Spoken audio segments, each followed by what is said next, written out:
نبی نے تصویر کو کل بھی حرام قرار دیا تھا، تصویر آج بھی حرام ہے، تصویر قیامت تک حرام رہے گی۔ وہ میرا باپ کرے، وہ حسین احمد مدنی کی اولاد کرے، وہ دیوبند کا محتمم کرے، وہ جمعیت کا صدر کرے، حرام حرام رہے گا، حلال حلال رہے گا۔ ایمان اللہ پر لائے، ایمان نبی پر لائے، ایمان ہم پر جو ہے قرآن پر لائے، حدیث پر لائے۔ ہم نے معیار صحابہ کو بنایا، صحابہ کے علاوہ قیامت تک کوئی معیار نہیں بن سکتا۔ ہر ایک سے حجت کی جا سکتی ہے، ہر ایک میں خطا کا احتمال ہے۔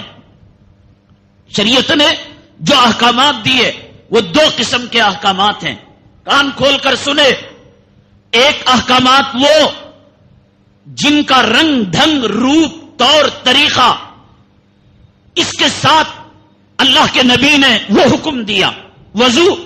وضو دے کر امت کو یہ نہیں کہا کہ تمہاری مرضی میں جیسے تم پاکی حاصل کرنا چاہو کر لو۔ وضو کا ایک طریقہ بتایا، پہلے ہاتھ دھو، بعد میں کلی کرو، بعد میں ناک میں پانی ڈالو، چہرہ دھو، چہرے کی ابتدا کہاں، انتہا کہاں، ایک کان اور دوسرے کان کا فاصلہ کہاں، ساری چیزوں کو مرتب کر کر، وضو کو مرتب کر کر امت کو دیا۔ ایک صحابی حدیث پاک میں آتا ہے، جناب محمد رسول اللہ صلی اللہ علیہ وسلم نے فرمایا، قیامت کے دن آپ سے پوچھا گیا کہ کروڑوں اربوں خربوں لوگ ہوں گے، آپ کیسے پہچانیں گے کہ آپ کی امت یہی ہے؟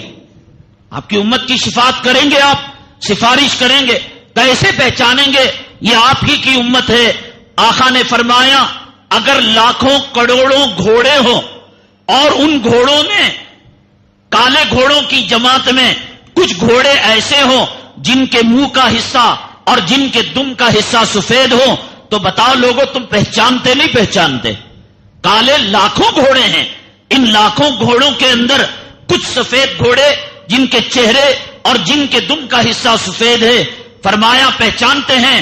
آقا نے کہا قیامت کے دن میں اپنی امت کو غرم محجلینا یعنی اعضائے وضو کو چمکتا ہوا دیکھ کر پہچانوں گا۔ تو مطلب کیا ہوا؟ وضو میں آپ نے جو ترتیب دی، کہا کہ کوہنیوں تک دھونا، چہرہ دھونا، پیر دھونا، اب اتنے حصے چمکیں گے۔ اب اگر کوئی نل کھول کر بیٹھ گیا، اسے مولوی صاحب کی یہ بیان کردہ روایت یاد آئی، نبی کی حدیث یاد آئی کہ قیامت کے دن میرے اعضاء چمکیں گے، کہا کہ چلو کوہنیوں کے بجائے موڑوں تک دھو لوں گا تاکہ زیادہ قیامت تک چمکے، قیامت میں چمکے۔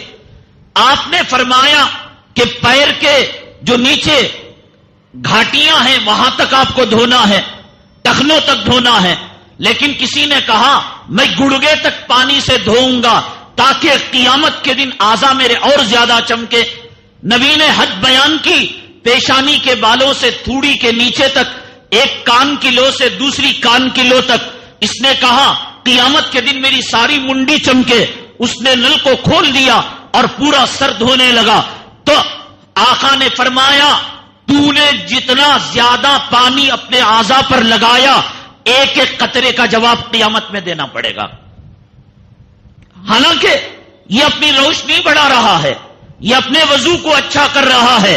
نبی نے جو ترتیب امت کو دی، اس ترتیب کو اچھی نیت کے ساتھ قیامت میں روشنی بڑھانے کے خاطر بھی اگر کوئی اس کو بڑھاتا ہے، قیامت کے دن اس کا جواب دینا پڑے گا۔ اور نبی نے آیت پڑھی، ثم لتسألن یومئذ عن النعیم، قیامت کے دن تمہیں نعمتوں کے بارے میں سوال ہوگا۔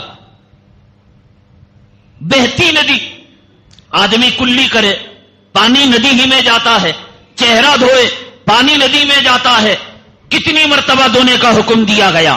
1 سے 3 مرتبہ۔ پانی کم ہے، وقت کم ہے، اور آدمی کو بھروسہ ہے، کانفیڈنس ہے، اعتماد ہے کہ 1 مرتبہ میں پورے اعضاء کو اچھی طرح بھگو رہا ہوں، اور جماعت چھوٹنے کا اندیشہ ہے، یا پانی سفر میں کم ہے تو کم پانی میں 1 مرتبہ دھونے کی گنجائش ہے۔ لیکن اگر آدمی بہتی ندی میں بیٹھا ہے اور یہ سوچ رہا ہے کہ پانی ندی ہی میں گر رہا ہے، کہیں اور نہیں جا رہا ہے، تو اس نے بجائے گرمی زیادہ تھی، 3 مرتبہ دھونے کے چہرے کو 4 مرتبہ دھویا، یہ 4تھی مرتبہ جو دھویا قیامت کے دن اس کا جواب دینا پڑے گا۔